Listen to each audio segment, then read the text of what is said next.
Greetings. This is the second start of the video. It's Wednesday, the 31st of July. And spend a few minutes with you, talk about music and whatever else pops up in my head. Okay? Since I've seen you folks, I've received some more music and from various people and parts of the world. I'm very happy that you all send me good music. It's been a while since someone sent me something that I had to struggle to talk about because I didn't like it, and it hasn't been the case in a while, I'm happy to say. So Gary Schwartz, thank you so much.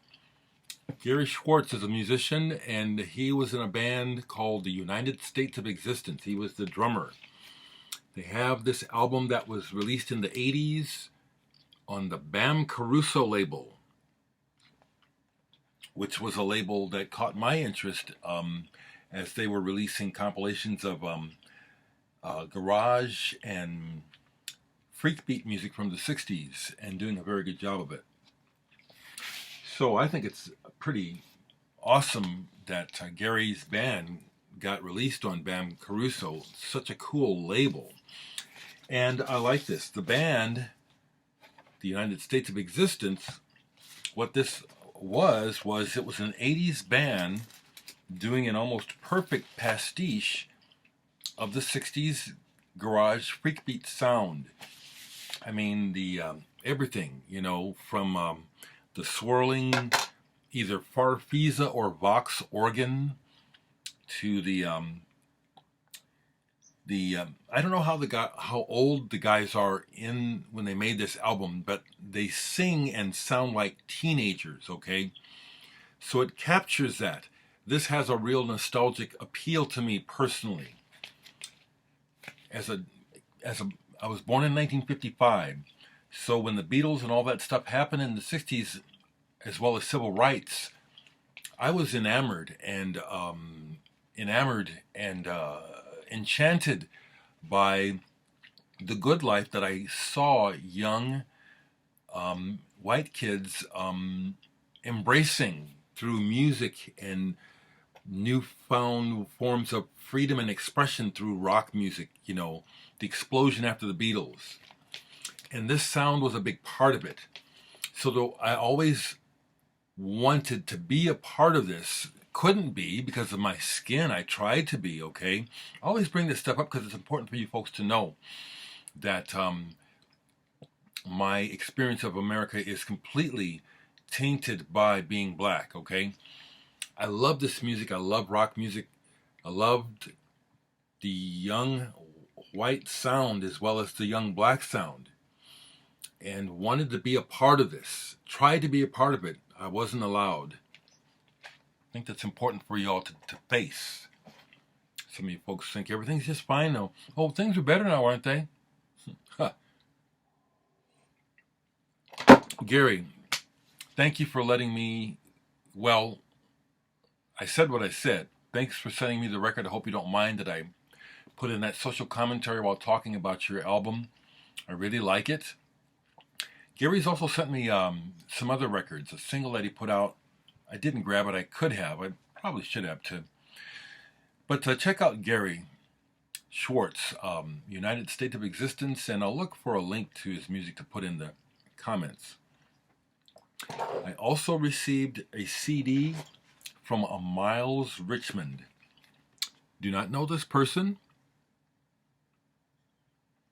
They got a hold of me recently, said they wanted to send me a record they'd made with Steve Roach on it. So this is Miles Richmond and Peter Grenader featuring Steve Roach, the ambient music maker. I have Steve Roach. Just right quick, if I can see it real quick, I'll grab it. Here's one. I thought, see, this one has a big spine so I can spot it easy. But Steve Roach's Dreamtime. This is Return. This is one of his I have. I have more on CD. Gave this a good listen yesterday, almost all the way through while it was raining in the afternoon. Sat out in the living room with the front door open, looking at the rain. And Miles is a guitarist, and this is gorgeous. It's landscape music, it's ambient, and it's textured, and it's wonderful, and it's the sort of thing that you can just really dive into. POV, persistence of vision, point of view, whatever it means. I also notice here that the guitars were engineered by Thai Paulsandra. That's a musician who came to my attention through his work with Julian Cope, and I have some of his solo work, and he again is one of those people who is a master sound technician. Does very interesting things with timbre and just the way that music is recorded. Thank you, Miles. And this is something I can also recommend. POV by Miles Richmond. It's a 2019 release. This is really good. Thank you. Thank you so much. I'll go further. Talking about music and whatever else pops into my head. I meant to look them up before I showed it, but I didn't, so I forget if this band, they're from Europe. Are they Dutch or are they Swedish? I forget. They were called Jaga Jazzist at first. I think they're just Jazzist now. And what is the name of this album? I can't see it with my damn bad vision.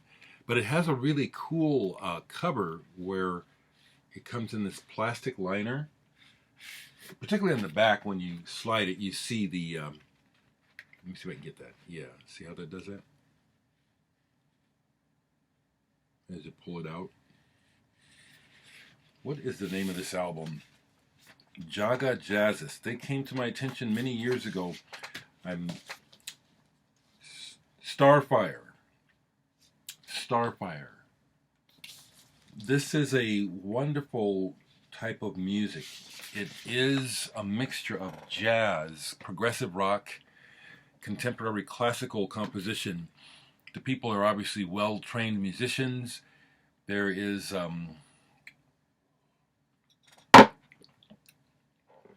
there's a real organic feel to this music, like they're building something, not building, like they're creating something. Yeah, Jazzist.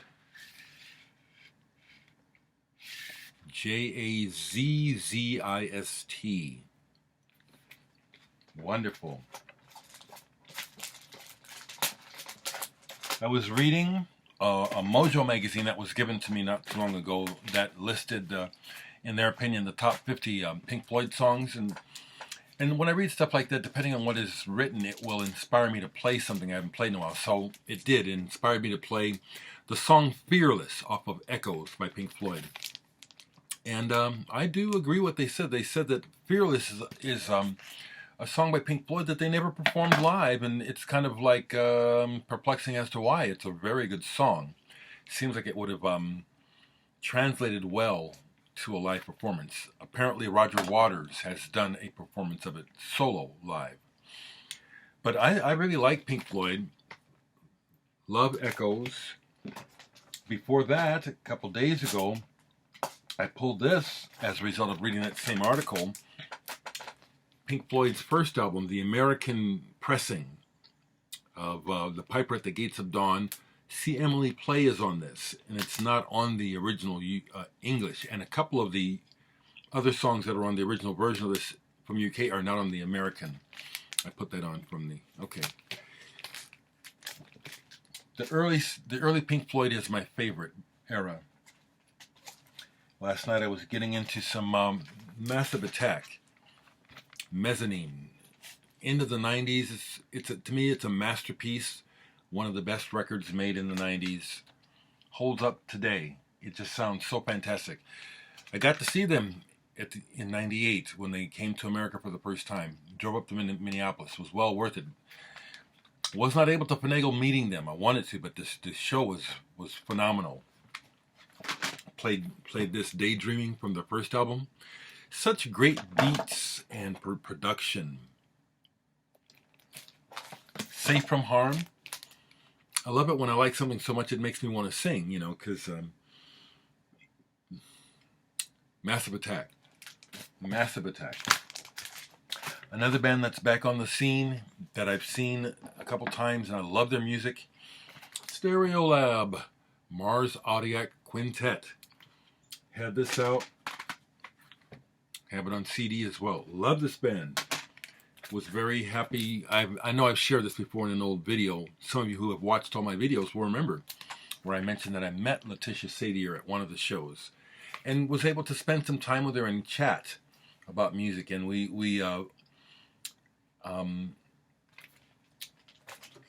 when I brought up the band Noi, it was great, you know. It was great, you know.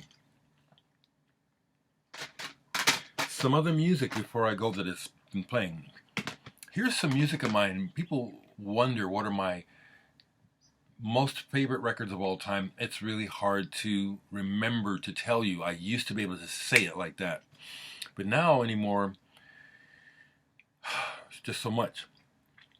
So here are 2 CDs of music that is among my most favorite music of all, because it's just so beautiful and comforting.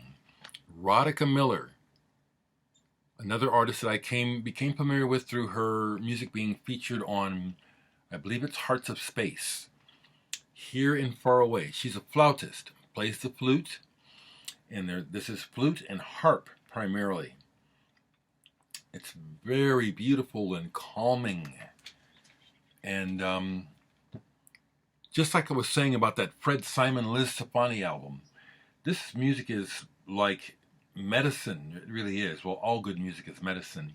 But there's times when this music, this kind of music, not kind of, but music that has this effect on me, it's just what I need, you know, just wonderful. And interestingly, how some of the best, most touching music, literally no one knows anything about it. So I enjoy doing that with my channel, and this is part of my legacy, my life. It's always been something I've been into, which is, yeah, I want to know about the good stuff, because everyone's listening to what everyone else is listening to, thinking they're hearing the best, and most of what they are listening to is garbage.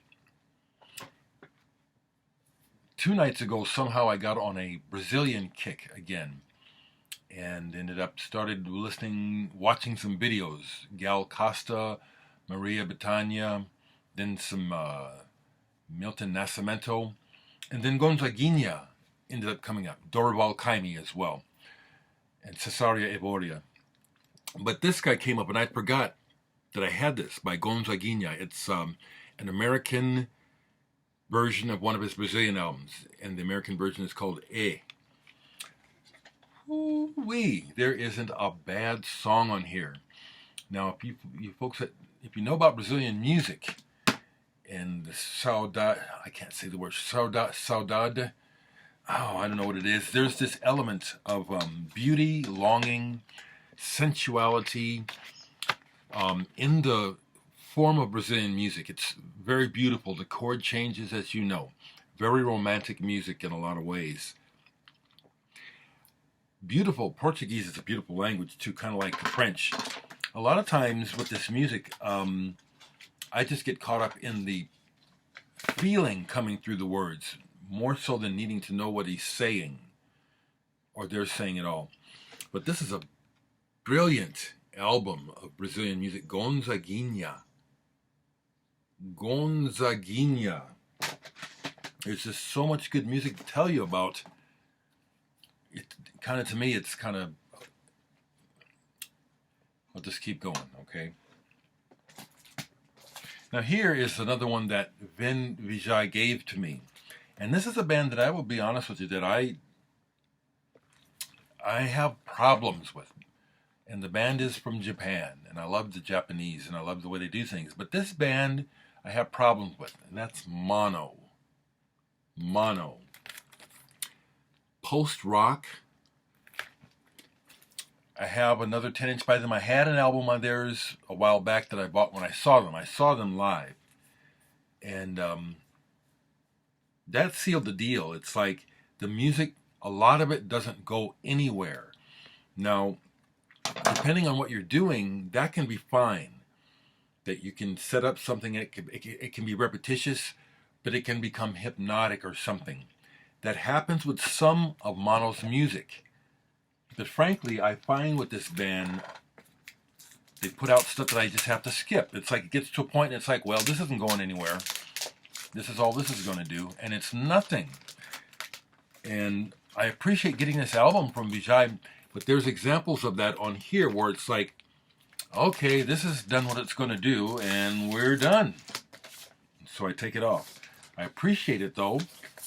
Got to be honest, though, people, okay? People that, if you were the sort of person who gave a gift and a person gave honest feedback, which may not necessarily be positive, and you take it personally, that's ridiculous. We need to be honest. So I love, it's on colored vinyl, very nice pressing. Like I said, there are tracks already that on here that I know that I like. I haven't listened to everything. So I do appreciate this, I do. I think it's a disservice to everyone to lie and say, oh, it's just great, I love it, when I don't. Okay? It's got some other stuff in here. Yeah, the download card and stuff. But I really appreciate you sharing this with me, Vijay.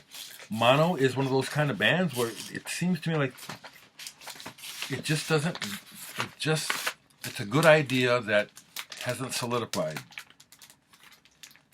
Okay, so that's mainly what I have in front of me that I've honestly played recently to tell you about. I can always grab more records tonight. I'll be thinking about that sometimes. I'll be sitting here thinking, oh, I can make a video. I can make it. Just grab this and talk about this and talk forever. And then I just stop, you know. I do doubt that I'll ever be able to show or get a chance to show every record in my collection to you. I'm not trying to. When I first started making videos, I thought to myself that maybe I would endeavor to do that, but nah. I'll just show you stuff as it comes up. You know, I'm looking at this section here and just seeing is there anything over here that I could just pull that I know I haven't talked about right quick before I go. But rather than that, let me do a poll, okay? And this section gets it a lot, but I'm going to go right here to the M's, okay? So what's in these M's here? I know these are M's. I'll pull a couple.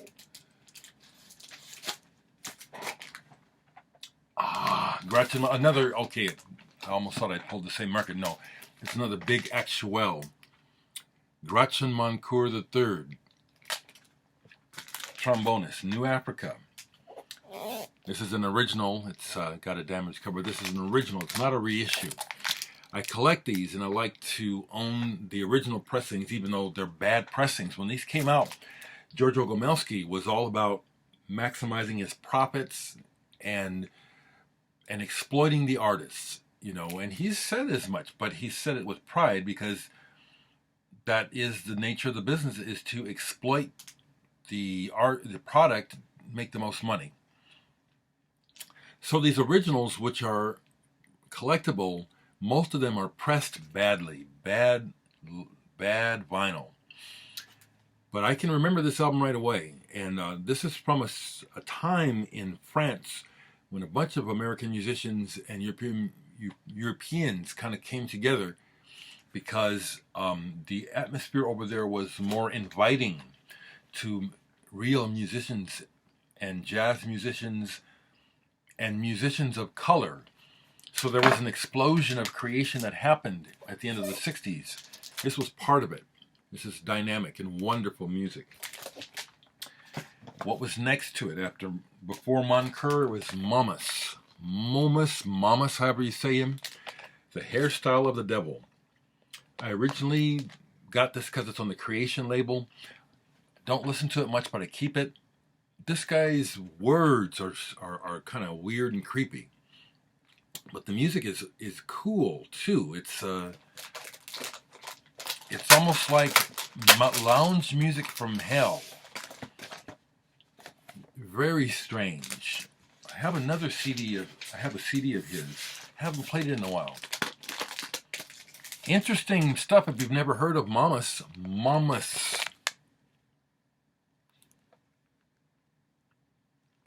So you can see Momus, Hairstyle of the Devil. Creation Records was a cool label. It really was. Okay.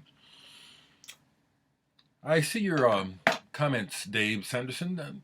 Thank you. I'm just being me, and there's always more to say and share from my perspective. I think anyone, as long as you're living, your story grows, your knowledge base grows, and there's stuff to share. I appreciate that you shared your top UK bands, Pill and Killing Joke. I like those bands. House of Love is a whole different kettle of fish for me, and it's the one suited for what I need. Yeah, they really hit the spot for me. I do not watch political debates. I didn't watch it last night. I have this to say about it. You dumbass two-party political followers, and I'm talking to all of you, and this is my opinion. You can get mad if you want, but I'm calling you all dumbasses because you don't see the forest for the trees. It's hopelessly broken. To get that fucking jackass out of office, Dems, and I'm not a Democrat or a Republican. I left the Dems decades ago. Stupid fucking Democrats need to wake up and actually show some wisdom and choose a candidate. And I'm going to say you guys, because I'm not one of you. I do not identify as liberal or left or conservative or right. That is insanely idiotic by now. From my perspective, I'm just being real honest. I think it's really stupid for all of you to cling to the denial of the fact that the system does not work and the way that we're going forward is not going to yield positive results for the large population. The system is still in place because it works for a small group of people, very small. And I'm sick of the show. It's just a dog and pony show. And the false hope bullshit. Stupid Democrats need to figure out who your candidates are. Pick one for president and vice president and get going. Because you've lost. Right now, Democrats ain't taking nobody out of office. And here's another thing that I personally agree with. I think it's true.